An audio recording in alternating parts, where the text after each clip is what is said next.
हिंदुस्तान ने वैश्विक पटल पर एक और कीर्तिमान रच दिया। G20 का शानदार सफल आयोजन कर मोदी सरकार ने भारत की नेतृत्व क्षमता से एक बार फिर दुनिया को वाकिफ करा दिया। वसुधैव कुटुंबकम की सिर्फ हमारी नीति ही नहीं है, बल्कि हम उसे आत्मसात कर दुनिया को एक परिवार मानते भी हैं।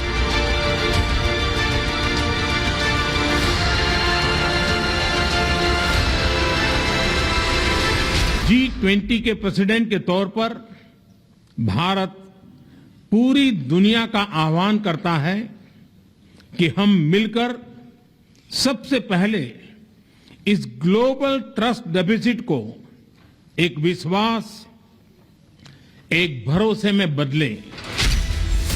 2 दिनों तक दिल्ली में G20 समिट के भव्य आयोजन ने दुनिया भर में भारत की भागीदारी के कई दरवाजे खोले हैं। सबको एक साथ लाना, साझा घोषणा पत्र पर राजी करना, कॉरिडोर बनाने को मंजूरी देना और अफ्रीकी संघ को सदस्य बनाना समेत कई ऐसे फैसले हैं जिनकी तारीफ पूरी दुनिया कर रही है। लेकिन देश में मोदी विरोधियों को ये रास नहीं आ रहा, तभी तो वो सवाल उठाने में लगे हैं। देश की जनता को क्या फायदा होगा? लोगों को बुला के इतना खर्चा कर देश का प्रकृति बर्बाद करते हैं। देश के आम जनता को क्या फायदा होगा करने से? सुना आपने, जिस आयोजन की तारीफ हर देश कर रहा है वो अपनों को रास नहीं आ रहा। लेकिन आपको बता दें कि इस सक्सेसफुल इवेंट पर बड़े बड़े राष्ट्राध्यक्षों ने क्या ट्वीट किए हैं। जो बाइडेन ने पीएम मोदी की मेजबानी से बहुत खुश होकर ट्वीट किए। अमेरिकी राष्ट्रपति के ट्विटर हैंडल से ही 10 से 12 ट्वीट किए गए हैं, जिनमें भारत आने से लेकर लगातार G20 की बैठकें और समझौतों का जिक्र किया गया है। ज्यादातर ट्वीट्स में बाइडेन के साथ मोदी नजर आते हैं। जो बाइडेन ने भारत आने की खूब तारीफ की और राजघाट पर बापू की समाधि पर श्रद्धांजलि देने को भी एक बड़ा मौका बताया। This is a real big deal. I want to thank you, Mr. Prime Minister. अब देखिए, भारत में G20 शिखर सम्मेलन को लेकर यूनाइटेड किंगडम के प्रधानमंत्री ऋषि सुनक ने ये वीडियो ट्वीट किया है, जिसमें वो अपने आने से लेकर मोदी से मिलने और तमाम बैठकों में शामिल होने तक का जिक्र करते हैं। एक खास चीज ये भी है कि सुनक ने लिखा है कि G20 के लिए भारत की एक महत्वपूर्ण यात्रा, जिसमें वो दिल्ली के अक्षरधाम मंदिर में दर्शन करने भी जाते हैं। सुनक कह चुके हैं कि उन्हें हिंदू होने पर गर्व है। I'm a proud Hindu and that's how I was raised, that's how I am.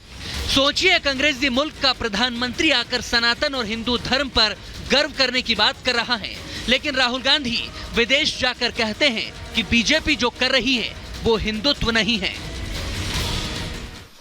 I've read the Gita, I've read number of the Upanishads, I've read many Hindu books.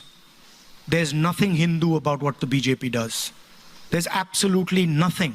I have not read anywhere in no Hindu book, from no learned Hindu person, have I ever heard that you should terrorize, harm. जिस Europe में बैठकर Rahul Gandhi BJP पर सवाल उठाने के चक्कर में भारत का अपमान कर रहे थे, उसे यूरोप के एक मुल्क इटली के प्रधानमंत्री जॉर्जिया मेलोनी ने यह ट्वीट किया है, जिसमें पूरे G20 इवेंट के दौरान उनकी एक्टिविटीज दिखाई दे रही हैं। खास तौर पर मेलोनी की पीएम मोदी के साथ द्विपक्षीय बातचीत हुई और उन्होंने सफल आयोजन की भी खूब तारीफ की।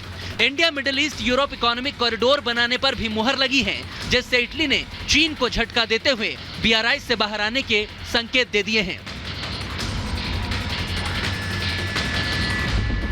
कैसे G20 में सब नेता भारत के इस आयोजन पर पीएम मोदी के मुरीद हो गए, उनके बयानों के जरिए ये समझाते हैं। अमेरिकी राष्ट्रपति जो बाइडेन कहते हैं कि मैं पीएम मोदी को बधाई देता हूं, तो वहीं ब्राजील के राष्ट्रपति लूला डा सिल्वा कहते हैं कि इस शानदार आयोजन के लिए भारत को बहुत बहुत बधाई। ऋषि सुनक जो कि ब्रिटिश पीएम हैं, वो कहते हैं कि भारत के नेतृत्व में हम सब देश एक साथ आ सकते हैं। तो वहीं यूरोपियन यूनियन की चीफ उर्सुला वॉन डेर कहती हैं कि मोदी का विजन शानदार है। फ्रांस के राष्ट्रपति इमानुएल मैक्रों कहते हैं कि भारत ने एकता और शांति का संदेश दिया है। तो वहीं अर्जेंटीना के राष्ट्रपति अल्बर्टो फर्नांडिस कहते हैं कि भारत की मेजबानी काबिले तारीफ है। वहीं पड़ोसी बांग्लादेश की प्रधानमंत्री शेख हसीना का कहना है कि ग्लोबल साउथ के गरीब देशों की आवाज बने पीएम मोदी को बहुत बहुत धन्यवाद। यानी मोदी दुनिया के ग्लोबल साउथ की आवाज बने हैं। G20 के मंच से दुनिया की बेहतरी का मंत्र दे रहे थे, लेकिन कांग्रेस की नेता प्रियंका गांधी राजस्थान में राजनीतिक रैली में खड़े होकर भारत मंडपम में बारिश का पानी जमा होने का दावा कर रही थी और भारत के महोत्सव के मौके को बीजेपी का G20 बताने में लगी थी कि इनके G20 जब हो रहा था तो बारिश आई और सारा जितना भी वो जहाँ पे वो G20 की मीटिंग रख रहे हैं उसमें सारा पानी फैल गया है। प्रियंका को ब्राजील के राष्ट्रपति को सुनना चाहिए था, जिनके सोशल मीडिया पर भी G20 छाया रहा। लुला दा सिल्वा ने एक दो नहीं बल्कि ताबड़तोड़ कई ट्वीट्स किए। उन्होंने मोदी सरकार के इस आयोजन को सफलतापूर्वक करने पर जमकर तारीफ भी की। विदेशी तो इस आयोजन की जमकर तारीफ कर रहे हैं, लेकिन समाजवादी पार्टी के अध्यक्ष अखिलेश यादव जानवरों को पकड़ने वाले मुद्दे पर मजाक बनाने में लगे हैं और कह रहे हैं कि G20 के बाद आवारा पशुओं को पकड़ने वाले एक्सपर्ट्स अगर खाली हो गए हों तो उन्हें डेपुटेशन पर यूपी भेज दीजिए। यानी सपा से लेकर कांग्रेस और ज्यादातर विपक्षी पार्टियां सफलता पर पानी फेरने में लगे हैं। चाल और चरित्र तो बदले नहीं, चेहरा भी वही है।